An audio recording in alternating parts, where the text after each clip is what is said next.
Franco en uno de sus discursos, que es que de nada serviría la restauración material, que es poner el dedo en la llaga, si no se restaura espiritualmente la nación. De nada serviría. Que viene a ser algo así como decir una verdad mayúscula, y es que todo el desarrollo económico que se quiera, todo el desarrollo, incluso cultural, si prescindimos de Dios, que se quiera llevar a cabo, si no hay una restauración espiritual, en cualquier nación, pero en España de una forma muy especial, será una restauración fallida. Y por eso ha fallado el sistema de la transición, el que viene arrancando desde la transición, donde se abre un proceso larguísimo, con diferentes etapas muy marcadas, si se quiere, pero que acaba haciendo posible la situación en la que nos encontramos en este momento. Yo quiero destacar que nosotros, los del área de Historia, en esta casa hemos mandado leer a nuestros alumnos para hacer un trabajo este año y ya el pasado, la obra de Orwell, 1984, para que vean lo que puede llegar a ocurrir, porque aunque es una distopía lo que está reflejando Orwell, no deja de ser algo que refleja muy bien, y para eso lo escribe, en lo que puede devenir un sistema totalitario que se quiere disfrazar, pero que desde luego llega a los extremos del totalitarismo, en el sentido de que viene un lavado de cerebro muy concienzudo, como el que hacen las sectas, en definitiva, camuflado de otra cosa. Pero hay una frase del libro que viene más al caso que ninguna otra, donde Orwell dice: quien controla el presente controla el pasado, y quien controla el pasado controlará el futuro. De ahí que ha sido fundamental para los ingenieros sociales anticristianos, españoles y extranjeros, que también han colaborado activamente, desde luego, en esta labor, ha sido fundamental hacerse con la historia, cambiarla de una manera radical hasta hacerla no irreconocible, sino opuesta a la verdad. Sin matices, no, opuesta a la verdad. Ya mencioné también en noviembre, hablando del primer tomo, aquel congreso de la otra memoria que organizó nuestro presidente actual para contestar a la de Zapatero. Ya se veía venir el peligro que entrañaba aquella ley, que no es nada comparado con la que viene. En el libro que se publicó, las actas de aquel congreso, él, en la introducción, dice que sería interesante algo así como: no estaría de más que se llevara o se realizara una tesis doctoral, que da para ello, sobre esta cuestión. ¿En qué momento los buenos empezaron a ser los malos y los malos empezaron a ser los buenos? Oficialmente hablando, claro, se entiende. Y ya saqué a colación, como hizo él en su libro, algo que sigue ahí bien visible. Teníamos el monumento, la estatua ecuestre de Franco, retirada vergonzosamente de la entrada de los nuevos ministerios, y sin embargo siguen estando ahí los monumentos a Indalecio Prieto y Largo Caballero, que no es que sean socialistas, es que son los que organizan la revolución antirepublicana, porque esa república no era la que ellos querían, aunque la trajeron, ya habían estado en ella como ministros antes de esto. En el 34 organizan una revolución a nivel nacional, donde ocurre lo de siempre, se proclama el Estat català. Bueno, ya el 14 de abril habían proclamado la República Catalana, en el 34 el Estat, es decir, la desagregación de España. Esto lo reconocen los dos, Indalecio Prieto y Largo Caballero. Nunca negaron su participación activísima, su liderazgo en esa revolución, que se hace especialmente dura en lo que se ha conocido también por eso como la Revolución de Asturias.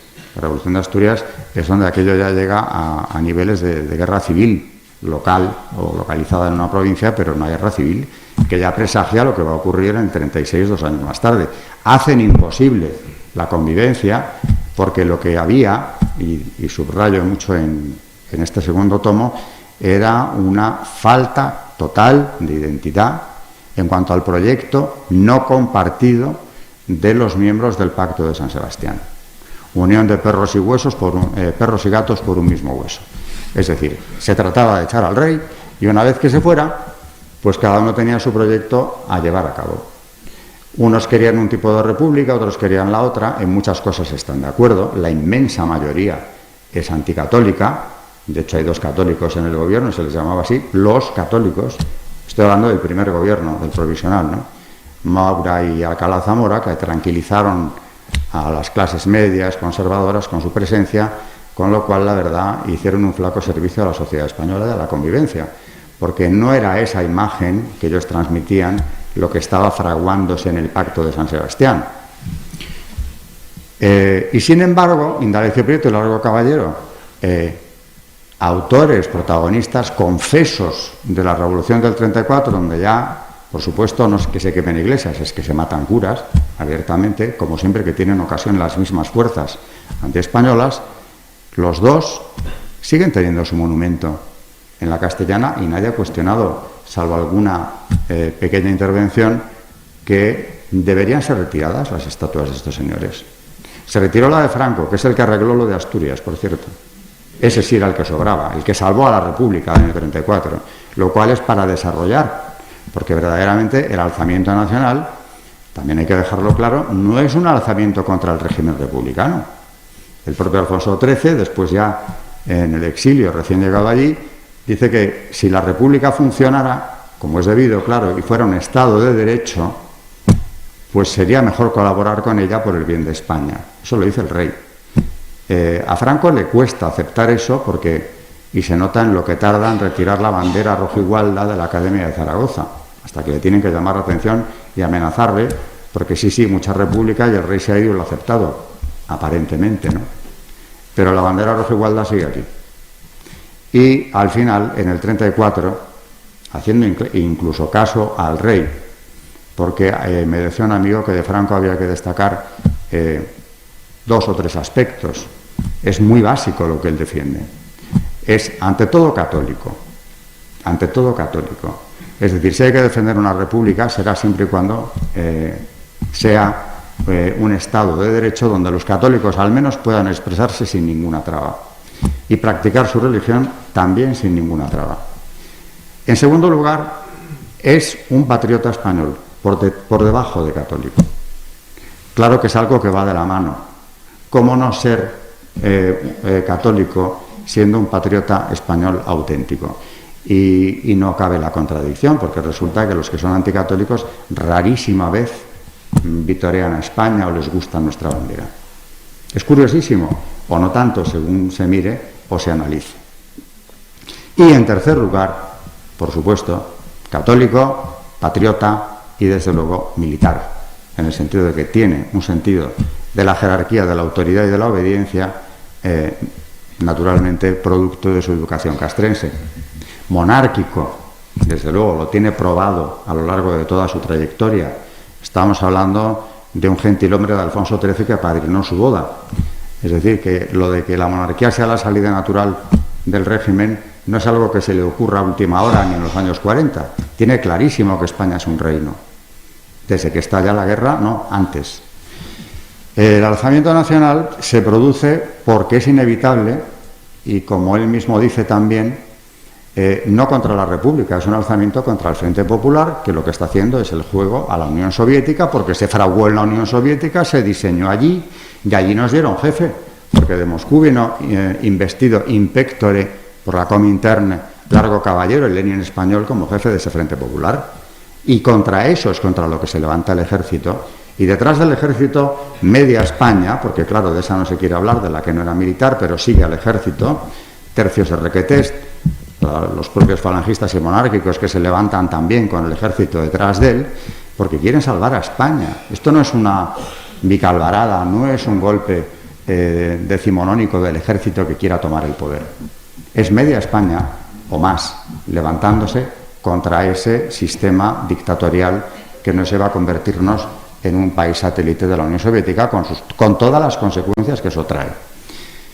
Por ejemplo, ya para ir acabando, en los meses que gobierna el Frente Popular, hay algo que es demoledor, que es el discurso cargado de verdad, utilizando la estadística, que a veces puede ser la más demoledora de todas las armas, de Gil Robles en las Cortes, donde simplemente lee con toda frialdad, la que él sabía utilizar en casos como ese, lo que había ocurrido en los 120 días que ese gobierno, el del Frente Popular, llevaba en el poder. Cientos de iglesias destruidas, además se detiene en el detalle, que eso es muy efectivo, del todo 300, parcialmente 100 y pico. Da los datos muy exactos. Asesinatos cometidos, asaltos a las sedes de los partidos de la derecha, etcétera, etcétera. Es decir, solamente oírle, la conclusión de cualquiera que lo estuviera escuchando es: esto no se puede sostener. Franco lo avisa a Casares Quiroga: el ejército prepara un golpe porque así no podemos continuar. Es decir, todavía estáis a tiempo de dar un golpe de timón. Eso era pecar de ingenuidad, quizá en ese momento, pero es noble avisar. Aquí no es que no haya gobierno, es que el que había era un gobierno contra media España, un gobierno revolucionario que estaba poniendo en marcha una revolución no muy distinta de la soviética, porque de ahí venían las directrices.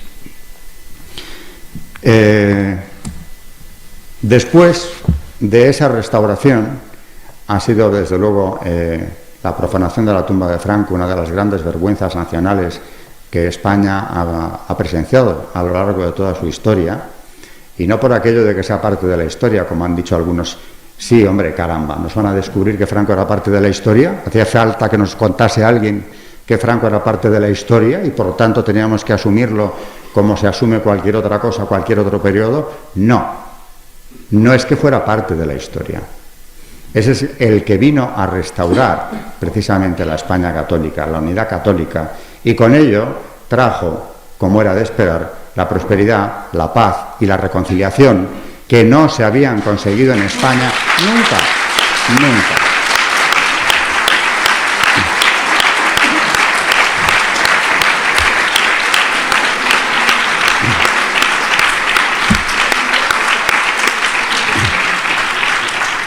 Esto es una verdad incuestionable. No es que se haya desenterrado, que ya es verdaderamente vil y despreciable, a un jefe del Estado lleno de logros. Es mucho más que eso. Con Franco lo que estaban desenterrando, y lo saben muy bien, y por eso hay un ritual masónico el día de la profanación, que aquí lo sabemos unos cuantos perfectamente bien y con bastante detalle, y en el libro está. Lo que se estaba desenterrando con Franco era la España católica. Era el que había derrotado a las fuerzas antiespañolas, comunismo y masonería, que por algo se juzgaron en el mismo tribunal. Por algo se juzgaron en el mismo tribunal. Y claro, esas fuerzas antiespañolas han sabido esperar su momento para vengarse y darle la vuelta completamente a la situación. El proceso ha sido largo porque, claro, yo siempre digo que juega en contra nuestra, de los que defendemos la verdad, el tiempo. ¿Cuántas generaciones de españoles que vivieron el franquismo no hubieran permitido de ninguna de las maneras semejante villanía? Porque conocían el franquismo.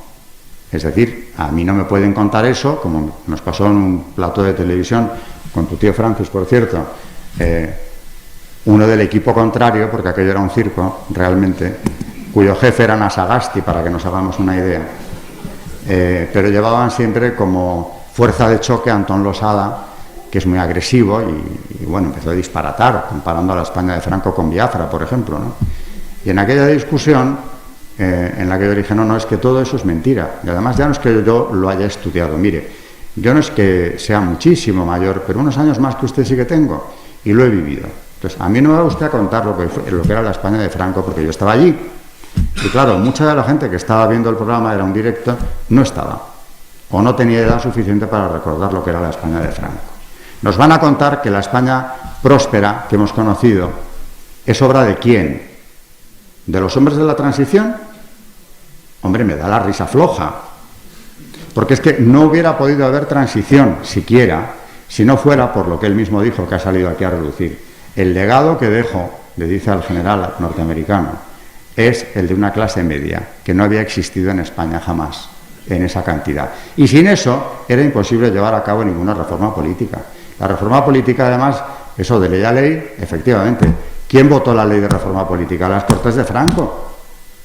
¿Y qué ocurre con la transición? Pues a partir de ahí, primero, solapadamente, se empieza a ignorar la figura de Franco. Se le quitan calles, medallas, condecoraciones, antes o después los monumentos, hasta llegar al de Madrid. Y luego ya, claro, Cuando se van envalentonando y el campo está abonado suficientemente, viene ya el ataque bestial y se le convierte en un genocida monstruoso que hay que tirar en una cuneta. Lo que se ha cumplido en el Valle es un rito de castigo, efectivamente. ¿Cuál es el rito de castigo? Algunos asistentes ni se enteraron, porque el rito de castigo empieza por desenterrar al muerto. Eso es lo que la secta contempla como castigarle, se le desentierra. El desenterrarle estaba hecho ya. El resto de los símbolos que acompañan al rito de castigo son tan sutiles que el que no esté bien informado, ¿verdad?, pues no sabe ni lo que está ocurriendo allí dentro, debajo de la carpa, que sí es preceptiva, por ejemplo. Ya está, ya le han castigado, ya le han sacado del valle, y ya podemos volver a empezar la historia donde lo dejamos. Porque estamos en plena segunda transición desde Zapatero en adelante, y esto ha cogido mucho ímpetu con el señor Sánchez, que naturalmente es continuador de Zapatero, lo peor del Partido Socialista Obrero Español, pero cuenta, al igual que Zapatero, con apoyos externos, no solamente en España, sino con apoyos externos del máximo nivel político y económico, que es lo que le ha permitido llegar a estar donde está. Y proceder, como ya hizo en su día, o rematar la labor de Zapatero, invirtiendo por completo el orden natural. Y no es casualidad, vuelve lo diabólico a aparecer. Los que quieren invertir la situación española, convertir a España en algo bueno, desmembrarla, deshacerla, esa izquierda radical española ha sido siempre contraria, tan contraria a España que ha intentado su destrucción de mil maneras. Por ejemplo, los que propiciaron el cantonalismo, los republicanos federales, que sí, propiciaron el cantonalismo desde Madrid, lo diseñaron y lo hicieron, para dejar a España reducida a un mosaico de estados, cantones, o como se les quiera llamar, donde había algunos como el de Toro, por ejemplo. Qué bien que Toro sea un estado. ¿A qué más podemos aspirar? Porque claro, si seguimos ese ejemplo, se declaró un cantón de Camuñas, ellos solos se fueron también. Se declaró el cantón, sí, por todas partes fueron surgiendo. Y eso se fraguó, se propició y se desarrolló en Madrid por parte de la misma izquierda, que más tarde ha venido a hacer lo mismo cuando ha tenido ocasión. Con un agravante, y es que si esa izquierda se calificaba de anticlerical, que es un eufemismo que yo creo que deberíamos desterrar, porque los anticlericales españoles lo que son realmente es anticristianos, solo que queda mejor lo otro, y se les llama anticlericales, entramos en el juego del lenguaje. Cuando han tenido ocasión de hacerlo, ahora no solamente quieren desmembrar España, yo creo que ya a nadie se le oculta que Pedro Sánchez quiere exactamente lo mismo que Torra. Algo de eso aparece ya en el libro. No es que esté otorgando, es que están jugando a lo mismo, porque en el fondo les importa España o tienen de España un concepto muy similar uno y otro. Y qué casualidad, ya para concluir, que esto venga acompañado de la inversión del orden natural. España debe ser destruida como se debe de destruir el orden natural. La ley de Dios, la ley natural, tiene que ser totalmente barrida del suelo español. Es el combate al que se refería Jorge al hablar de su conversación con el Papa emérito. Esa inversión del orden natural no es ajena, ni mucho menos, al ensañamiento con España, con la patria española, que ha sido el bastión, ha sido la única, no una de, la única nación que, como dije al empezar mi exposición, lo ha sacrificado todo al ideal de la fe. Y por eso mismo no desapareceremos. Quiero decir que, me ha alegrado mucho de ver al prior del Valle, por cierto, que ha llegado tarde, pero ha llegado.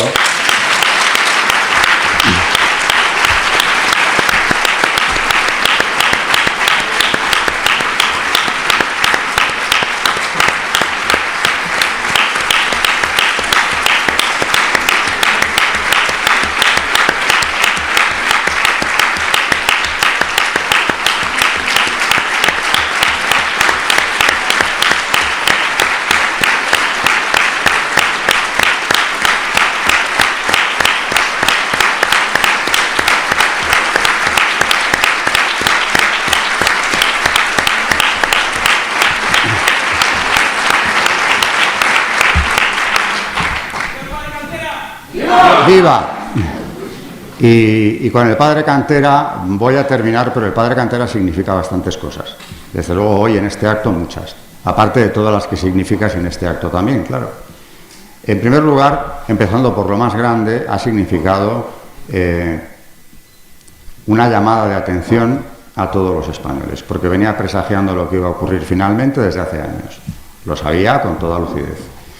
Ha significado también un ejemplo de dignidad y de coherencia, porque sabía lo que tenía en juego, toda una comunidad perseguida desde luego detrás, y ha sabido estar en su sitio sin moverse, hasta que lo han atropellado, porque claro, la máquina diabólica que es el Estado español actual, bueno, la institución básica, las instituciones básicas, tarde o temprano pasarían con la pisonadora si hacía falta por encima de él, pero hasta el momento de la pisonadora ha resistido.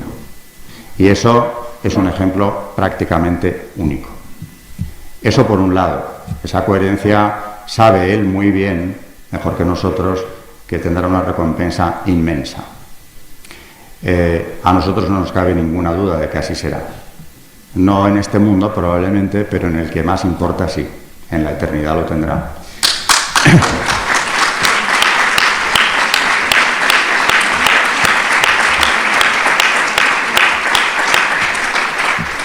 Durante meses nos devolvió la esperanza de ver que aquí no había muerto España entera, que había una reacción por alguien que era así, lo que se ha comparado tanto, ¿no? David contra Goliat, el padre Cantera contra los poderes fácticos de toda la progresía y la no progresía también, la española y la de fuera, él solo, pero solo es solo prácticamente, porque adhesiones personales, claro, sí, por detrás algunas han caído, pero por Dios, que no se oiga en voz alta, que nos jugamos mucho, pero haya estado él.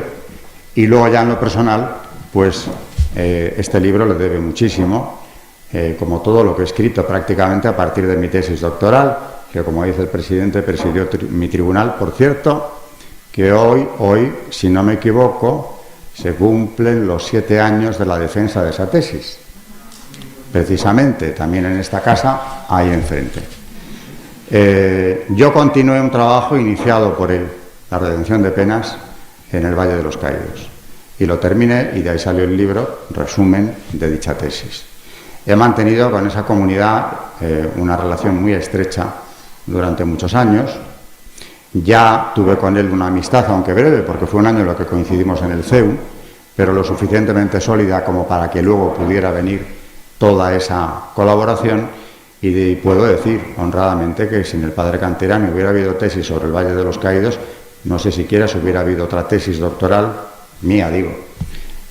Y hubo lo que hubo, pues gracias a él, a ese apoyo, a ese encontrarme en mi casa cuando iba al Valle, lo cual también ha sido importante, a ese ánimo que me ha dado siempre, cada vez que descubría en el archivo de Palacio algún documento importante, al primero que llamaba era él, fíjate lo que he encontrado, en fin, eso que en la vida es tan importante, el que te anime, esa presencia de alguien con quien te identificas y que para ti es un referente, ha sido fundamental.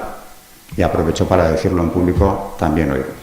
Y por último, tampoco este libro se habría escrito porque a mí el especializarme, a la vez que en el Valle, también en la masonería, porque eso ha ido en paralelo, me ha permitido, bueno, por cierto, no quiero provocar, pero el padre Cantera de masonería sabe una barbaridad. Hay algún despistado que está buscando sacerdotes que le iluminen en esto, cuando lo que están creándole es mucha confusión. En el Valle no se equivocan, en el Valle saben bastante del tema, en detalle. Todo eso ha sido una enorme ayuda para mí y, como digo, este segundo tomo que se presenta hoy es el resultado de una colaboración que empezó aquí en el CEU y que termina aquí, y vuelvo a repetir, con todo mi agradecimiento a quienes me han ayudado en esta labor durante todos estos años que han sido para mí también, aunque ya tardíos, pero de formación, que he podido transmitir y recoger. Pero si yo no hubiera entrado aquí, también lo dije en noviembre, nada de esto habría sucedido y yo no sabría ni la 10ª parte de lo que sé. Y al saber puedo opinar y puedo juzgar y puedo documentar ideas que, mientras no puedas hacerlo con rigor, pues sirven lo que puedan servir las opiniones de cualquier otro. Y no es que las mías sean especialmente cargadas de autoridad, pero yo también algo he aprendido aquí, y es que no puedes decir nada que no puedas demostrar cuando estás tratando de temas de la trascendencia que se han tratado aquí hoy.